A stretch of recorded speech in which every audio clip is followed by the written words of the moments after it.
Welcome to How2Mechanics. In this video, I'll be showing you how to change your engine oil in a Champion generator. Start up the generator. We're going to let it run for about 10 minutes. You want the engine oil to be at operating temperature when we change the oil.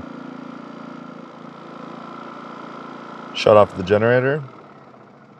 Turn off the battery switch. Remove the side access panel. Inside there's an oil tube. We're going to pull that down. Grab yourself an oil pan.